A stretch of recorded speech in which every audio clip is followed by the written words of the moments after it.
Nós vamos então começar a nossa outra palestra, e essa palestra tem como título O Dia a Dia no Casamento. Eu queria que você abrisse a sua Bíblia em Efésios, capítulo de número 5, pode ficar sentadinho, e eu quero ler um texto bíblico aqui e provar para vocês como é difícil a tarefa do homem.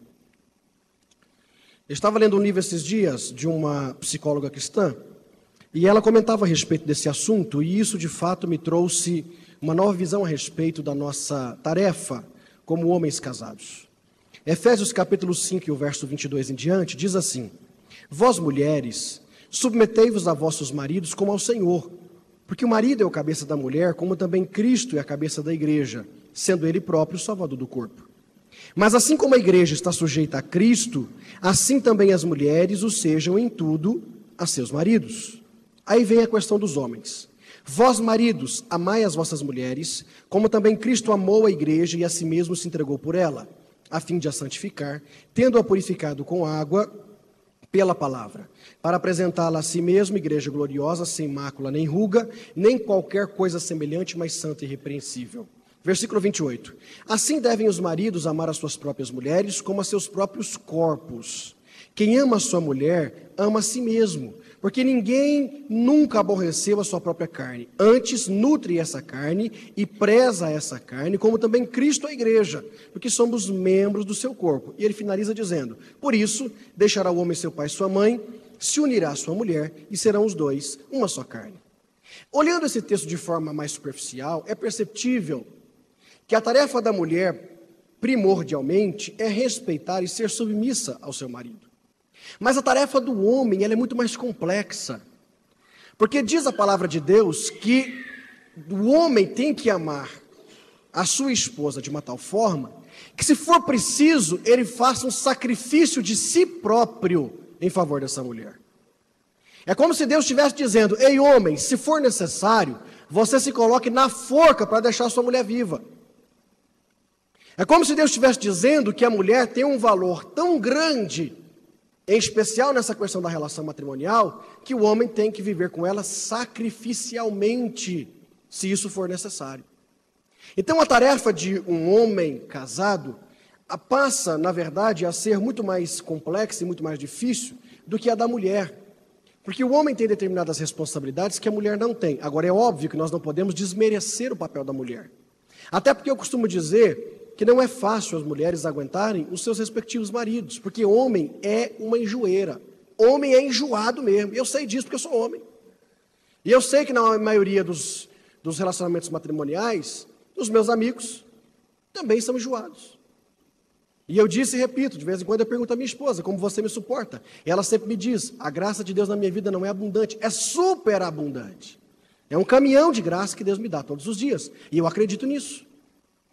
Agora, essa palestra do dia a dia no casamento fala a respeito da nossa vivência com o cônjuge diariamente.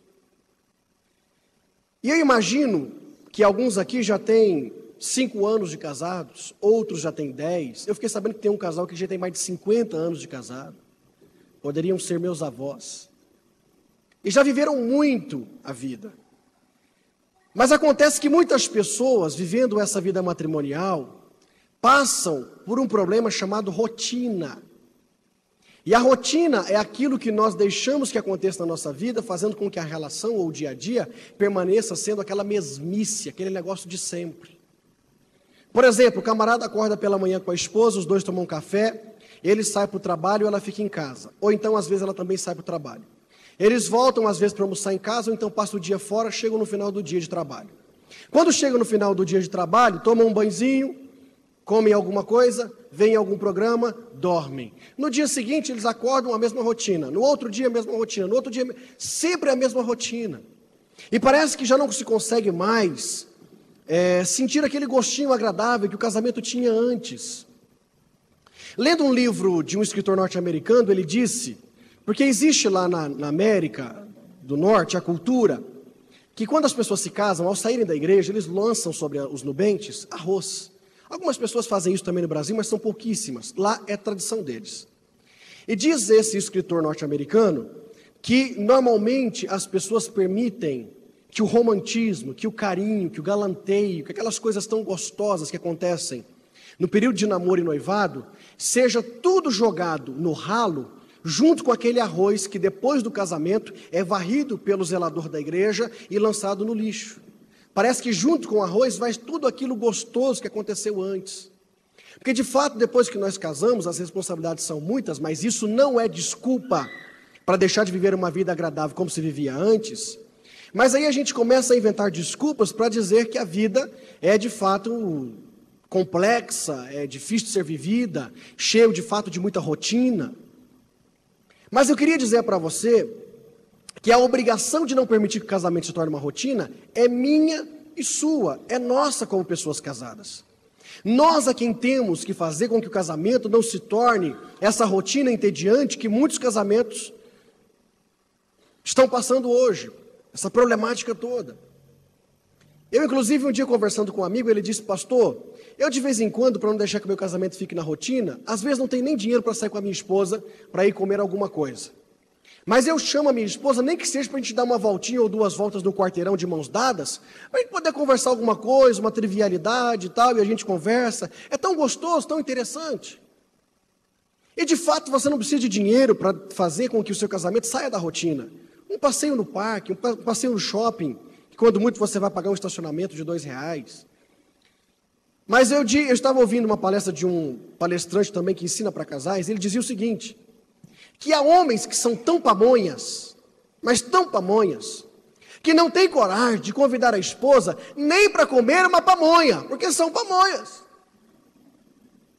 E uma pamonha custa tão baratinho, 50 centavos, R$1, R$1,50, e o pamonha não tem coragem de chamar a esposa para ir comer uma pamonha.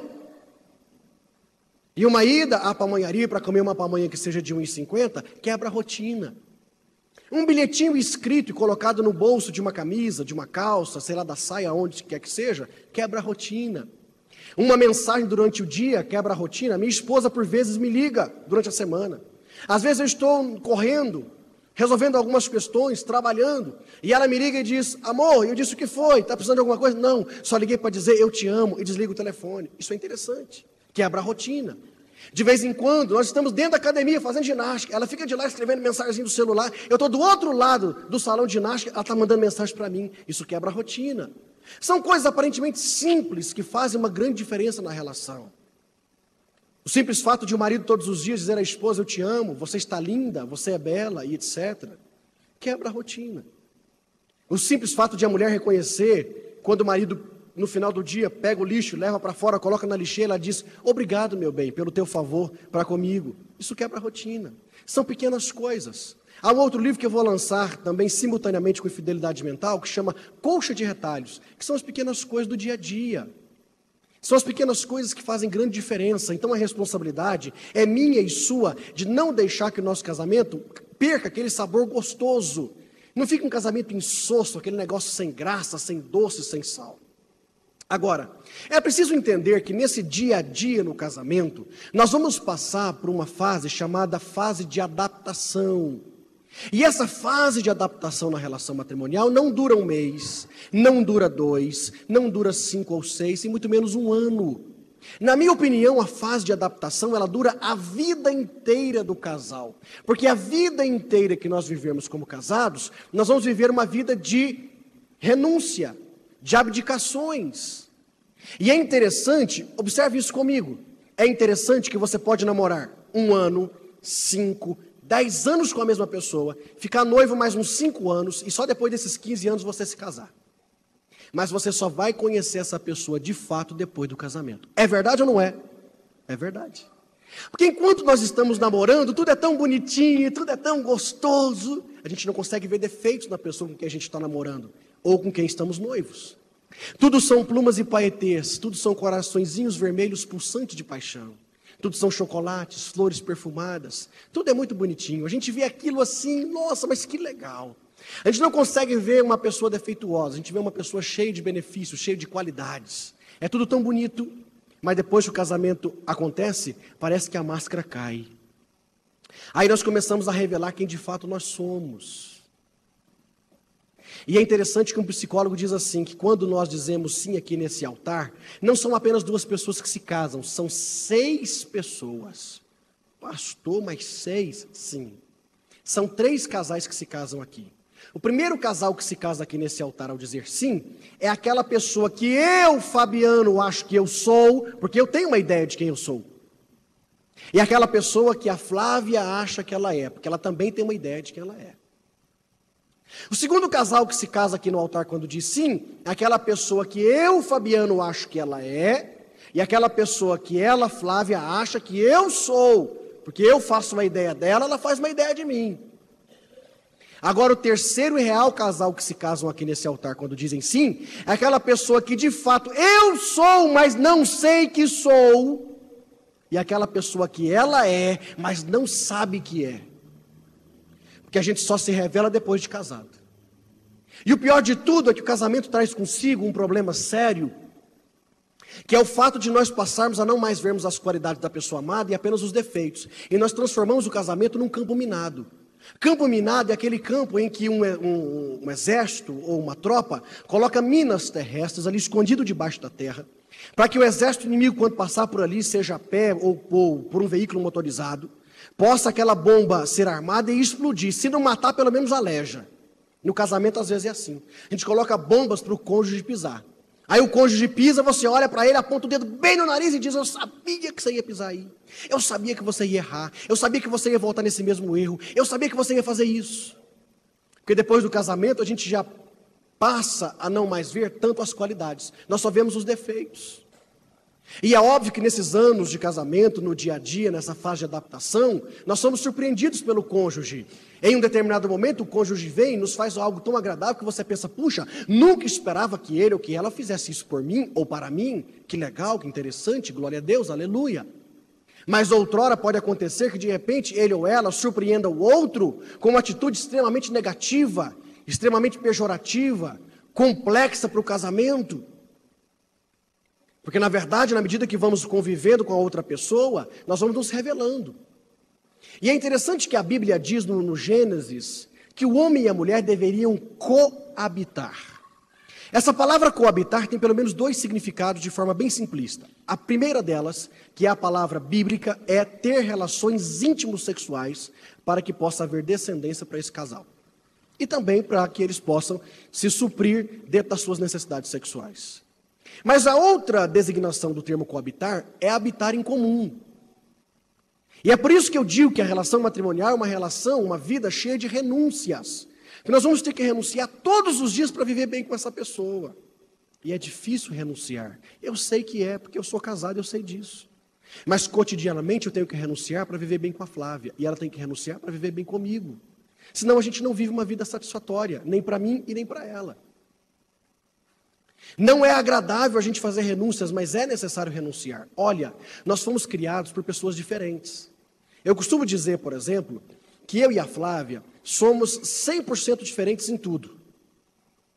Por exemplo, nas coisas mais triviais. Eu fui criado em Goiânia, que é a capital do estado, de Goiás. A Flávia foi criada numa pequena cidade do interior de Goiás chamada Minaçu. Já há uma diferença muito grande. Eu fui criado por um casal de pais não evangélicos até então. E a Flávia foi criada a vida inteira por um casal de pais pastores. A criação foi totalmente diferente. Eu fui criado comendo um frango de granja cheio de hormônio todo domingo de manhã. E a Flávia foi criada comendo caipirão, aquele canela amarela mesmo. Todos os dias de manhã, no domingo e também outros dias durante a semana. Eu fui criado comendo pequenas porções de carne todos os dias. A Flávia foi criada numa família em que todos gostam demais de carne assada, se deixar. Eles comem carne assada todos os dias. São pequenas coisas que aparentemente não têm importância, mas é preciso haver um ajuste nisso. Por exemplo, na nossa casa, nós temos que fazer refeições em que tanto eu quanto ela vamos comer à vontade. Ela, por exemplo, gosta de algumas refeições que eu particularmente não gosto. Não gosto porque o meu paladar não foi preparado para isso e eu não consegui prepará-lo até hoje. Por exemplo, ela gosta de uma comida, me desculpe os nordestinos, que não dá para descer na minha garganta. Tem um nome bonitinho, assim, chamado dobradinha. Mas popularmente é buchada mesmo. É buchada de bode, É buchada de boi, buchada sabe-se lá do quê. Eu não consigo comer aquilo. Eu, quando ministro seminário de grupo familiar, eu conto essa história e vou contar aqui para vocês. Quando a gente morava em Minasul, a Flávia sempre comendo buchada na casa dos familiares, na casa da mãe dela, e eu não aguento suportar o cheiro daquilo. Não suporto. Aí um dia nós fomos convidados para ir almoçar na casa de uns irmãos, e quando nós chegamos na porta da residência, nós tínhamos intimidade com eles, a gente já foi entrando no portão adentro, eles nem nos viram ainda, nem tinham nos visto ainda. E quando nós entramos lá no quintal, eu disse assim, Flávia, tem alguma coisa estragada nesse quintal. E ela disse, por quê? Eu disse, eu estou sentindo um cheiro desagradável, deve ter algum lixo, alguma coisa aí, não sei, tem alguma coisa estragada. Ela disse, não, eu estou sentindo um agradável cheiro de buchada. Quando ela disse isso, eu falei para ela, mas você me chamou para comer buchada, eu falei para você que eu não como isso, eu não gosto, eu vou embora, você, sei lá, fale alguma coisa aí para os irmãos, eu vou comer no restaurante. Virei e fui embora, eu não entrei. Um outro dia fomos convidados novamente para ir comer buchada e ela disse, amor, os irmãos fulanos de tal convidou a gente para ir comer buchada. Eu disse, eu não vou, você sabe que eu não como isso. Numa outra ocasião nós fomos e ela não me falou, quando eu cheguei o mesmo cheiro desagradável. Eu disse, eu vou embora e fui embora. Só que aí um dia ela olhou para mim e disse assim, você já comeu buchada? Eu disse, não gosto nem do cheiro, Ela falou, como é que você pode dizer que não gosta de uma coisa se você nunca comeu?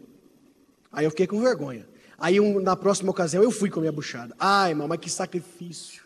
Quando eu cheguei na casa daquele pessoal, a mesa já estava posta, só faltava a buchada. E a irmã toda serelepe, assim, toda animadinha, disse, pastor, senta aqui. E a hora que eu sentei, eu vi lá um aparador de panela vazio. Eu disse, não vai dizer que é a buchada, não. Ah, mas não foi alguns minutos, lá vem ela com a panelada de pressão. O que ela colocou na minha frente? A buchada. Ah, mas quando ela destampou aquele negócio, disse, pastor, ore aí. Eu disse, vou orar mesmo, irmã.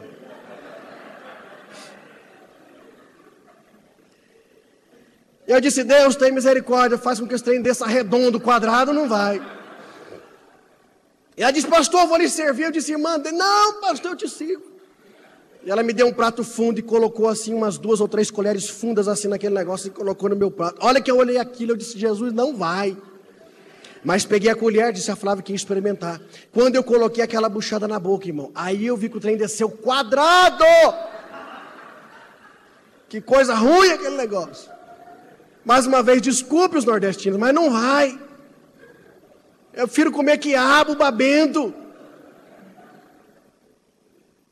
Foi bem engraçado. Então essas coisas parecem ser tão triviais, mas precisam de uma adaptação. Eu gosto de uma coisa, ela gosta de outra. Ela gosta de buchada, eu não gosto. Essa fase de adaptação dura a vida inteira. Agora, nesse período do dia a dia do casamento, muitas reclamações são feitas, tanto do homem para com a sua esposa e dela para com ele.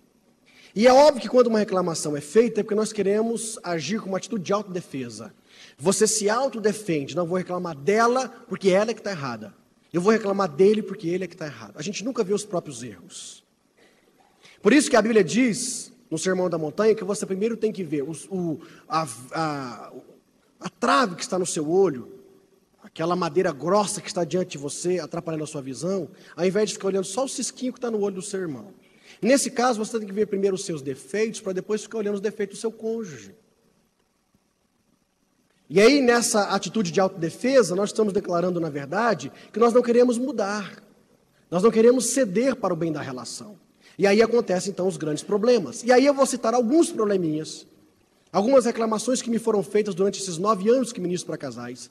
E eu colhi algumas delas e coloquei nesse material nosso de apoio. Olha só, primeiro, por causa das responsabilidades adquiridas, tanto ele quanto ela diz assim, não é fácil manter o mesmo amor romântico de antes. E eu sei que não é fácil, mas é necessário. Não é fácil, mas é necessário. Eu sei que as nossas preocupações como pessoas casadas, em especial com família, com filhos, etc., é muito grande. Mas nós precisamos aprender a manter o mesmo amor romântico de antes. É aquilo que eu disse. Por que antes era tudo tão bonitinho, ele era tão educadinho, ela também, aí depois que se casa, fica aquele negócio desajeitado, ficam os dois faltosos na educação, no respeito, já não se respeitam mais nem diante de si, nem diante de outras pessoas, não é? Já não tem mais aquele sentimento gostoso de todos os dias dizer uma palavra carinhosa. E é engraçado, quando a gente está namorando, a gente quer fazer tanto isso, né? Olha, eu estava ouvindo um DVD do pastor Mark Anderson, e eu achei tão engraçado ele dizer, e de fato é verdade. Quando a gente está namorando, a gente quer ficar tão perto da pessoa que a gente está namorando, que às vezes o rapaz chega na casa da moça pela manhã e só sai à noite. O dia inteirinho dando canseira na casa dela. Não deixa a coitadinha nem ir ao banheiro. Ela fica apertada com vontade de ir ao banheiro, não pode, porque o cara não desgruda dela. É um chiclete. Aí quando eles vão se despedir, no final da noite, ele diz, olha, eu preciso ir embora e tal. Aí depois a gente se fala. Aí quando eles se despedem na porta da casa dela, ele diz assim, olha, quando chegar em casa, eu te ligo, tem mais um negócio para te falar. Mas como tem mais um negócio para falar? Você passou o dia inteiro conversando. O dia inteiro. Aí, na hora de ir embora, eu vou te ligar, quando chegar em casa eu ligo. Aí fica meia hora, 50 minutos, 2 horas, 3 horas no telefone, gastando o telefone. Aí depois que a gente casa, parece que isso perde tanto assim, o valor, não é? A gente já não tem mais esse desejo. Por que disso? O erro está em nós mesmos. O erro está em nós, não está em outra pessoa.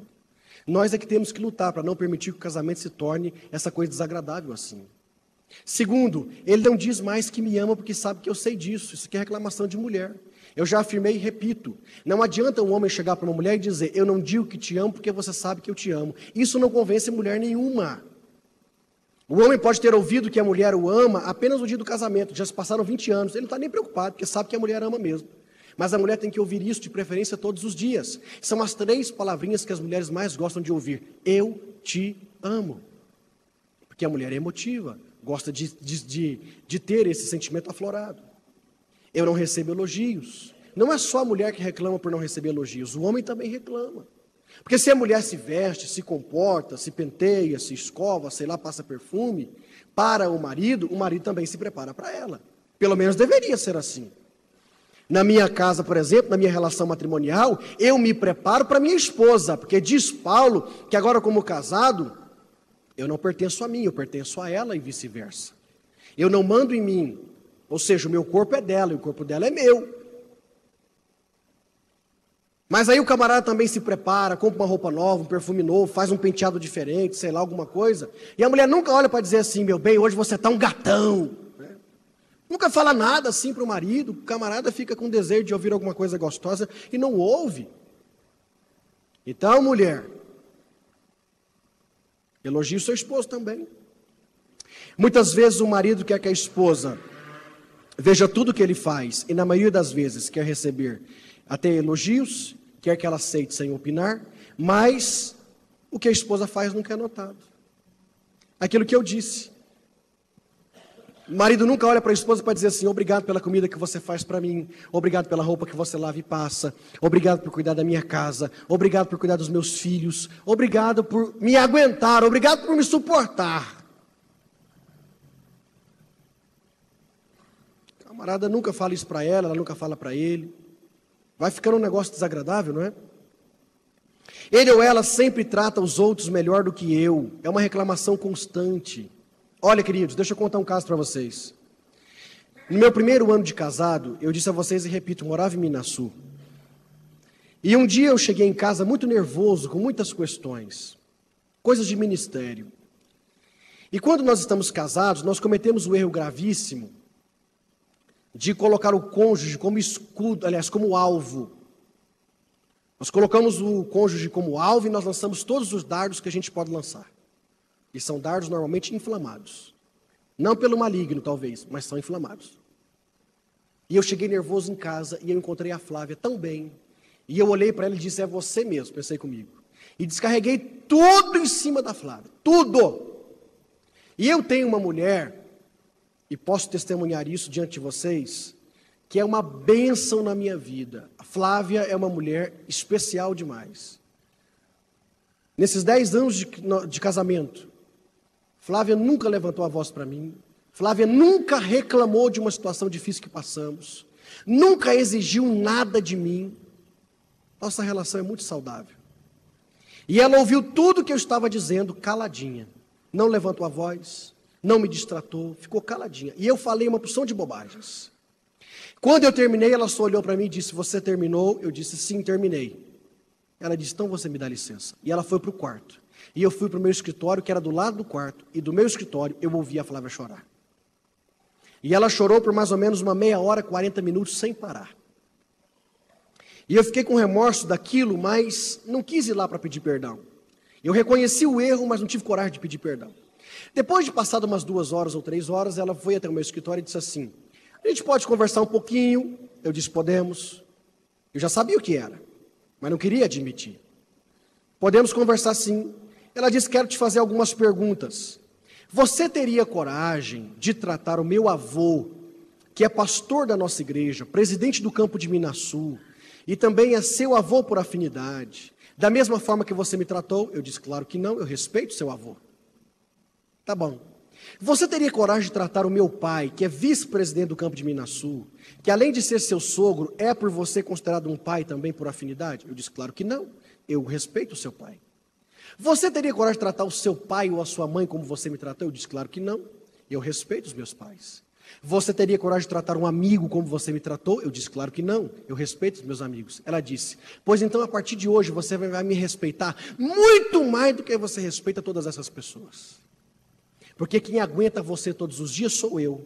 Quem dorme com você todo dia sou eu. Quem levanta com você todo dia sou eu. Quem cozinha para você todo dia sou eu. Quem lava suas roupas e passa sou eu. Quem suporta as suas rabugices sou eu. Não é o meu pai, não é o meu avô, não são seus amigos nem os seus pais. Sou eu. Ah, queridos, pensa numa vergonha que eu fiquei. Eu abaixei minha cabeça, reconheci o meu erro, pedi perdão a ela, nos abraçamos, eu chorei, ela me beijou, ficou tudo excelente. E de lá para cá eu tenho procurado tratar a minha esposa muito melhor do que trato qualquer outra pessoa. Porque a minha esposa é na minha vida muito mais importante do que qualquer outra pessoa. E você precisa ter isso também no seu coração. O seu cônjuge, o seu esposo ou a sua esposa tem que ser mais importante para você do que qualquer outra pessoa do seu ciclo de amizades, do seu ciclo de relacionamentos. Ele ou ela não procura agradar os meus olhos. Tem homem e tem mulher que não se preocupa mais em agradar o olho do cônjuge. Principalmente as mulheres que não se apercebem que os homens se despertam por aquilo que vem. A mulher é despertada, sexualmente falando, por aquilo que ouve e por aquilo que sente, pela forma que é tratada. O homem é despertado por aquilo que vê. Eu disse a vocês que o homem é fogão a gás. Ele desperta rapidamente só no olhar. A mulher é fogão a lenha, desperta devagar, e ela é despertada por aquilo que ouve, por aquilo que sente, pela forma como é tratada. E aí a mulher muitas vezes não se prepara para o homem, e ela vem toda descanchelada, toda feia, torta, bagunçada, e acha que o marido vai desejar uma mulher dessa. Não tem como desejar, é impossível desejar. Então é bom que nos apercebamos disso também. Ele não me ajuda em casa porque acha que os afazeres domésticos são coisas exclusivas de mulher. Preste atenção no que eu vou falar para você. Quando eu era solteiro, eu ajudava minha mãe nos afazeres domésticos e isso nunca me fez menos homem. Depois que me casei, eu ajudo a minha mulher nos afazeres domésticos e isso nunca me fez menos homem. Agora deixa eu contar um testemunho para você.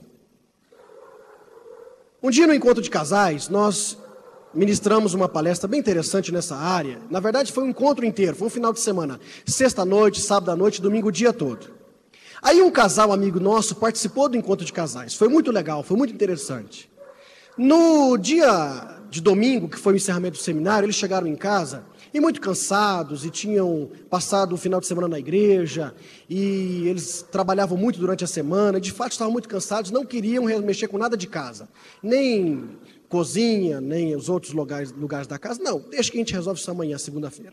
Tá bom. No dia seguinte, era folga, por coincidência, do irmão, do esposo, do homem. E a mulher saiu para trabalhar. Ele acordou pensativo, dizendo assim, Deus, eu aprendi tanta coisa naquele encontro de casais, eu tenho que colocar isso em prática, eu tenho que fazer alguma coisa para ajudar a minha mulher. O que eu vou fazer para ajudar a minha mulher? O que eu vou fazer para agradar a minha esposa? E ele ficou andando pela casa, vai e vem, de repente ele resolveu ir na cozinha. Quando ele chegou na cozinha, Pensa numa pia cheia de vasilhas, de louças, de 2 dias ali acumulado. Ele olhou para aquilo e disse: Deus do céu, eu tenho que fazer alguma coisa, eu acho que eu vou lavar vasilha, mas eu nunca mexi, e é trem demais, é muita vasilha. Estou contando isso porque depois eles foram lá me falar isso pessoalmente. Ele foi, do jeito que ele sabia, lavou as vasilhas, areou as vasilhas, deixou tudo limpinho, enxugou as vasilhas, guardou as vasilhas, lavou a pia, arrumou tudo ali o chão. A cozinha ele deixou um brinco, mas também ficou o dia inteiro lá. Eu, sem prática, não sabia fazer nada, não sabia nem a quantidade de sabão que colocava na bucha para lavar um copo, mas tudo bem, ele fez. Quando a mulher chegou no final de um dia de trabalho, toda corrida, só deu um beijo nele e disse: oi, meu bem, tudo bem? E já foi para a cozinha para lavar as louças, porque ela sabia que estava lá, e como ele nunca tinha lavado, ela então correu para lá, era natural, ela já sabia que tinha que lavar. Só que quando ela chegou na cozinha, ela gritou: amor! E lá veio o amor dela, já veio o marido, disse: o que foi? Aconteceu alguma coisa? Ela diz: oh, meu bem, muito obrigada, você contratou alguém para limpar a cozinha para mim, puxa, mas que legal. Ele disse para ela assim: não, meu bem, fui eu que arrumei para você. O quê? Você lavou vasilhas, você lavou louça? Sim, eu lavei para você. Eu queria te agradar em alguma coisa, eu aprendi tanto no final de semana, eu queria te agradar. Aí eu lavei. Ela disse: mas você é um marido 10. E abraçou o marido, beijou. Coincidentemente, na terça-feira, era folga dela. Ele foi para o trabalho. Aí ela passou o dia inteiro matutando: Deus, o que eu vou fazer para recompensar esse homem? Eu tenho que também dar uma recompensa a ele. Só que no caso dela, ela matutou, mas depois ela falou: gente, mas como eu sou boba, o que é que um homem casado mais gosta, gente? Ah, mas que bobagem, deixa comigo. Finalzinho do dia, ela sabia, ele chegava todo dia no mesmo horário, a empresa que ele trabalhava era perto de casa, uma meia hora antes dele chegar, ela levou as crianças para casa da vizinha e disse: fica com as minhas filhas aí uma hora, umas 2 horas para mim. Eu fico, tudo bem. Ela entrou para dentro da casa, trancou a porta, foi para o banheiro, tomou aquele big banho, colocou aquela camisola de seda que ela nunca tinha usado, esperando uma ocasião especial. E quando ela viu que deu o horário, o carro apontou, porque ela ouviu o barulho do carro lá, e ela escondeu atrás da porta. E o marido chegou, olhou assim e disse: bom, minha esposa deve ter saído com as crianças, não tem ninguém aqui, tudo bem, vou entrar. E ele desceu do carro e tal, colocou o alarme e colocou a chave na porta, destrancou. Quando ele abriu, a mulher pulou de uma vez: ele: o sangue de Jesus tem poder.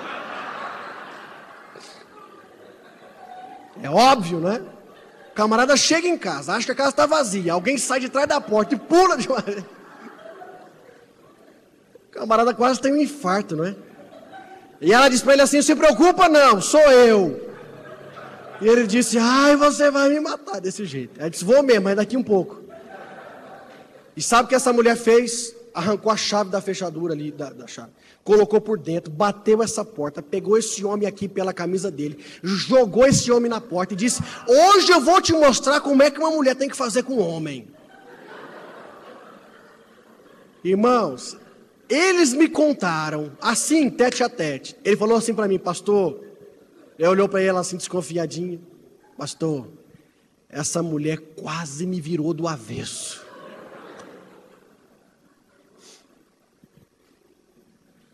Aí eu vou te dizer uma coisa, marido. Chegou em casa hoje, vai lavar vasilha. Seja inteligente, vai lavar vasilha. Ele falou assim para mim: pastor, eu nunca mais deixo lavar louça para essa mulher. Pelo menos uma vez por semana eu vou lavar. Eu disse: marido inteligente. É óbvio. Agora, em contrapartida, quando ele lava louças para ela e ajuda ela nos afazeres, sobra mais tempo para os dois. Para eles se curtirem, para estarem juntos.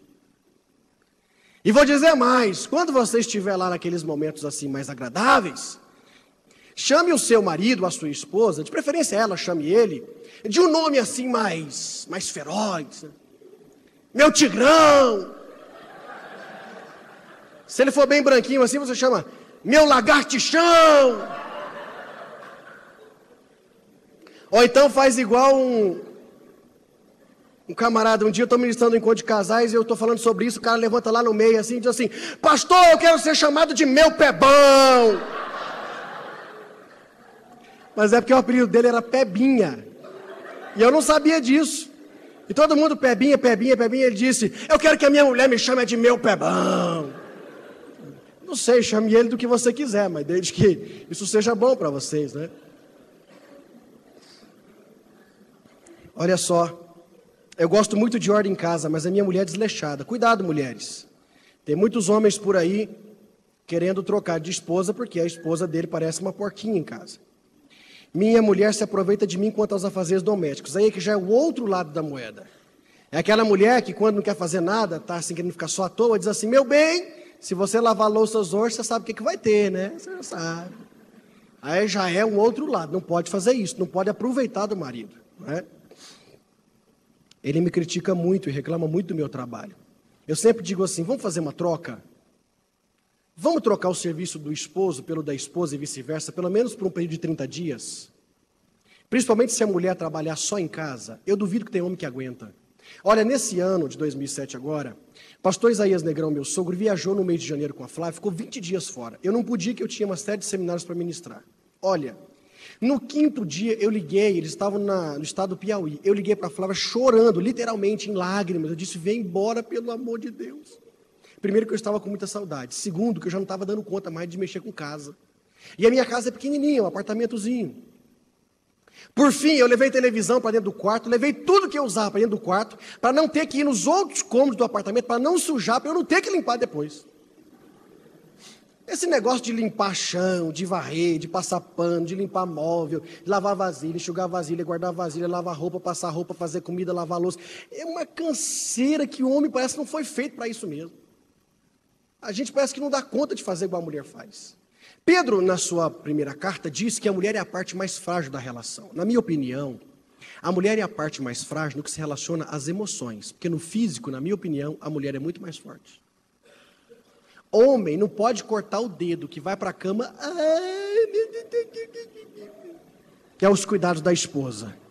Não pode dar uma febrinha que vai para debaixo da coberta, amor, fica aqui comigo, eu vou morrer, não me larga. Homem é mole. A mulher trabalha o dia inteiro, ela pode estar resfriada, pode estar com dengue, está trabalhando. Às vezes ela está sofrendo com a TPM, né, as tensões pré-menstruais, está trabalhando. Não larga o trabalho hora nenhuma, e homem é mole. Eu costumo dizer o seguinte, é simples fazer uma comparação. Vou provar para vocês que a mulher é mais forte. Ah, pastor, mas Deus fez o organismo dela para isso. Não é não. Que você que é macho, você que se considera másculo, não, pastor, eu sou macho, eu sou muito mais forte. Será que é mesmo? Será que um homem daria conta de ficar grávido? Apesar de que a gente olha para alguns aí, parece que estão grávidos mesmo. Mas o homem não dá conta de ficar grávido, não daria conta. Pensa só, começa a retenção de líquido no corpo, vai inchando, vai acumulando gordura, a barrigona vai crescendo, a coluna vai ficando pesada e vai andando. Tem que andar assim com as pernas abertas, para não assar o interior das coxas. Não é? Começa a arrebentar estrias, celulite para tudo que é lado. Os enjoos da gravidez, é um problema.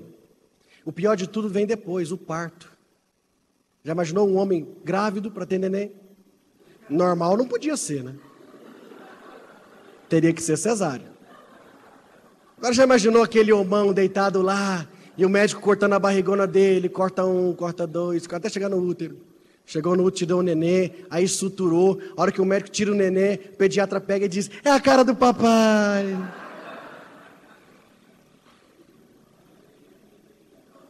O pior ainda vem depois, é o resguardo. No mínimo 40 dias, aquele camarada deitado e a mulher fazendo curativinho nele. Homem não aguentaria isso, não. Homem é mole. Tem mulher aí que já teve 15, 20 filhos, está aí forte, no rente, no batente. Homem não dá conta disso. Não daria conta. Vamos mais. Ele me trata como uma empregada. Ou será que eu sou uma escrava? Estou sempre dizendo a ela o que deve fazer. Eu já disse que a mulher tem que saber o seu lugar. Minha mulher não se preocupa muito com o seu corpo. Ei, mulher, preocupe-se consigo mesma. Mas não é só as mulheres não, os homens também. Homem, preocupe-se, por exemplo, com a sua boca. Porque a sua mulher não vai querer beijar você se você não tiver com um cheiro agradável na boca. Homem, se preocupe, por exemplo, com as suas axilas. Passe um desodorante todos os dias. Ah, pastor, mas eu acho que desodorante é pecado porque tem perfume. Então passa a rodela de limão. Mas não fica fedido não, encrenca. E outra coisa, você que é homem, vai pelo menos uma vez ao mês de frente ao espelho, levanta o bração lá, pega uma tesoura e corta aquela mata toda, viu? Isso não vai fazer você menos homem, não. Isso é para sua higiene. Quanto mais pelo você tem nas axilas, mais suscetibilidade você tem a ter um suor desagradável, um odor, não é, na verdade? O famoso CC. Homem, cuide do seu pé. Tem homem que o pé está cheio de frieira, de machucado, de bicho, aquele chulé insuportável. E acha que a mulher é obrigada a aguentar aquilo tudo. E vou dizer mais, homens, pelo menos uma vezinha ao mês, vá de frente ao espelho, dá uma olhadinha para um amigo lá embaixo. Se é que você consegue vê-lo ainda, que ele pode estar escondido no meio da Mata Atlântica. Pegue uma tesoura e corte os pelos da região pública. Que a sua mulher fica sofrendo, tentando achar a alegria dela do dia a dia e não consegue achar.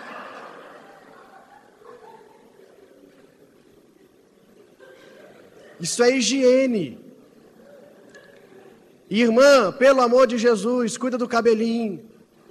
Esses dias eu fui numa igreja, o pastor disse para mim assim, olha pastor, eu pastoreei uma igreja, porque eu tenho um livro chamado A Higiene Deles e a Flávia escreveu um chamado A Higiene Delas, né? Falando sobre o assunto, ele me testemunhou o seguinte, que ele pastoreou uma igreja em que os bancos da igreja laterais eram postos assim bem rentes à parede, e a parede era branca.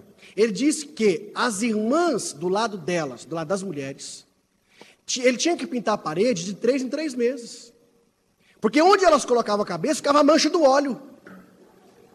Pastor, eu pintava a parede 3 em 3 meses. Pensa nos cabelos cebosos. Irmã, lava esse cabelo, pelo amor de Deus. Tem mulher que não se preocupa com isso. O marido quer dar um cheirinho no cangote da mulher, na nuca. Ele acha que de repente até ela colocou uma meia dele cheia de chulé na nuca. Então ele está fedendo. Ô irmã, cuida disso. As irmãs também, por favor, no caso das mulheres é até mais especial. Depila essas axilas. Pastor, é pecado. Então fica parecendo uma macaca. Isso não é pecado não, pelo amor de Deus. Você acha que Deus vai ficar preocupado lá, de ficar contando quantos cabelinhos você tirou do corpo? Para com essa bobagem. Então não é época de ficar pensando nessas bobagens mais não. Irmã, pelo amor de Jesus, o homem com chulé é ruim, agora a mulher é insuportável. Principalmente a mulher que trabalha o dia inteiro, ou então usa muito sapato fechado, dá um chulé lascado. Cuidado com esse pé seu aí. Passa um talco aí. E também, pelo menos uma vezinha ao mês, vai de frente ao espelho e desmata aquele negócio. O coitado do marido diz que já perdeu há muito tempo, ele não sabe o caminho mais. Não estou mandando tirar tudo, mas pelo menos higienicamente tire o excesso que existe, né? Leia o livro A Higiene Deles e A Higiene Dela, que vocês vão ver isso aí com pormenores. Ele ou ela não se preocupa em usar roupas bonitas e limpas. O camarada fala assim, eu estou preocupado de usar uma cueca limpa e nova, só ela que vai ver. Por que eu estou preocupado de usar uma calcinha e um sutiã novo, só ele que vai ver? Aí o camarada pega e fica usando aqueles coadores de café gigantes.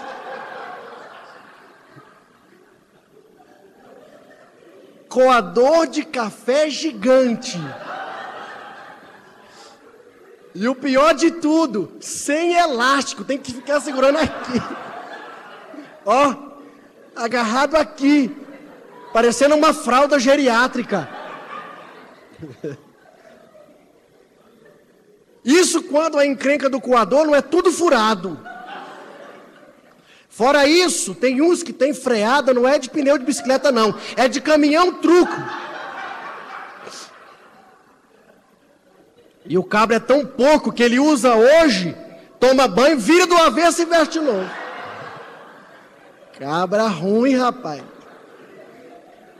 Aí ele vem com aquele trem nojento amarrado aqui pra cima da mulher, a mulher diz, sai pra lá, bicho feio. Não te quero, não. Porque a mulher vai querer isso. E ela? Aquele sutiãzão rei desembeiçado, amarrado com barbante. Aquelas que usam sutiã de bojo, o bojo não existe mais. Não tem bojo. A calcinha, o elástico é só um fiozinho que não tem mais nada. Já desgastou 5 anos usando a mesma calcinha. Tudo rasgadinho, as rendinhas já saiu tudo, já acabou tudo. E ela insiste em usar aquele trem feio. O camarada olha aquilo e diz assim, meu Deus, será que eu casei foi com isso? Se ele é despertado pelo que vê, minha filha, você vai ficar de molho muito tempo, porque ele não vai querer você não. Então, tudo bem, se é só ele ou só ela que vai ver, se prepare para ele, se prepare para ela. Amém? Depois que ele se aposentou, reticências, eu preferi que ele estivesse trabalhando fora. Que tem marido que se aposenta, ao invés de ser bênção para a mulher, é uma maldição. Só sabe encher a paciência, ficar criticando e outras coisas mais. Um homem um dia me reclamou, pastor, minha mulher não sabe cozinhar. Ué, irmã, se não sabe, vai aprender, faz curso de culinária. Marido, vai na banca de revista, compra aquelas revistinhas de culinária de R$1 e dê para ela. A mulher tem que saber cozinhar para o esposo, ué. Eu, por exemplo, quando casei, queria, de fato, comer da comida da minha esposa. De vez em quando eu ensino para a juventude o seguinte, casou, more longe dos pais, de preferência em outro setor, se puder, em outra cidade, se puder, em outro estado, se puder, em outro país. Casou, fica longe, vai dar problema. Não, pastor, meu pai e minha mãe são uma bênção, meu sogro e minha sogra são uma bênção, cuidado, um dia vai dar problema. Em alguma coisa vai dar problema. Quando eu me casei, eu morei numa casa de frente à casa da minha sogra. Só que a minha casa era mais baixa e de lá da casa dela, da garagem, ela via a minha casa. No primeiro ano nosso de casado, assim que na verdade eu me casei, eu ganhei uma caixa com 24 litros de óleo e ganhei um botijão de gás que tinha metade da sua capacidade. Já tinha usado metade e me deram outra metade. Em um ano, eu não consegui acabar com a outra metade do botijão e o óleo só acabou porque eu dei para as irmãs na campanha do óleo da igreja. Porque a minha sogra todos os dias, da casa dela, gritava, o almoço está pronto! Aí lá ia eu e Flávia almoçar. E a minha sogra fazia aquilo, não por maldade. Minha sogra queria me agradar, é óbvio. Estou chegando agora, estou vindo para a família. Ela errou tentando acertar. Chegou um momento que eu disse para ela, minha sogra, eu gosto demais da tua comida. Mas eu não posso ficar vindo para sua casa almoçar e jantar todos os dias. Eu preciso comer da comida da minha mulher. Ela disse, Fabiano, você sabe que você tem razão? Então venha só de vez em quando. Aí passamos aí esporadicamente, uma vez por semana, uma vez a cada 10 dias, uma vez a cada 15 dias. Por quê? Porque eu queria comer da comida da minha mulher. E todo homem que se casa quer comer da comida da esposa. Agora tem mulher que se casa, não sabe colocar um ovo para cozinhar, que é só colocar o ovo na água para cozinhar. Ela não sabe fazer isso. E o coitado fica sofrendo. Então, vamos nos aperceber disso. Ele ou ela sempre comenta os nossos problemas com outras pessoas. Isso é um erro gravíssimo. Nunca façam isso. Diz um adágio popular, chulo, mas que cabe aqui. Roupa suja se lava em casa. Ele ou ela não me pede perdão. Eu já disse, reconhecer os erros às vezes é fácil, mas ir até a pessoa e pedir perdão é difícil. Mas é preciso fazer isso todos os dias, se preciso, na relação matrimonial. Ele só tem contato físico comigo quando quer ter relações sexuais. Isso é muito propício de homem mesmo, né? O homem, às vezes, está nem aí para a mulher. Mas, de repente, despertou o desejo pelo sexo, ele chega, oh, meu benzinho, meu amor, um beijinho, um chameguinho, um apertinho aqui e tal. Depois que ele tem o que ele quer, ele se isola de novo. Passa uns 3, 4 dias, ele vem, meu benzinho, meu amorzinho, meu não sei o quê. A mulher diz, meu Deus, mas será que eu só sirvo para isso? Esse homem só lembra de chegar perto de mim quando quer isso? Homens, cuidado com essa questão. Por último, eu oro, jejuo, leio a Bíblia regularmente, mas o meu marido não se preocupa com isso. Homem, assuma a sua posição de sumo sacerdote da sua casa. Para terminar, eu só vou ler observações válidas para o dia a dia do casal. Nunca deixe o seu casamento acabar por falta de tempo para vocês se curtirem. Nunca deixe que o sexo se torne tão banal para vocês quanto é para a sociedade de hoje.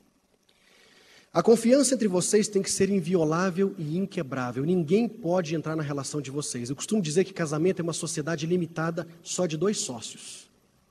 Só tem 2 sócios no casamento, é o marido e a esposa. Ninguém mais pode entrar nessa relação. Nunca usem o silêncio como arma, porque ele destrói o casamento.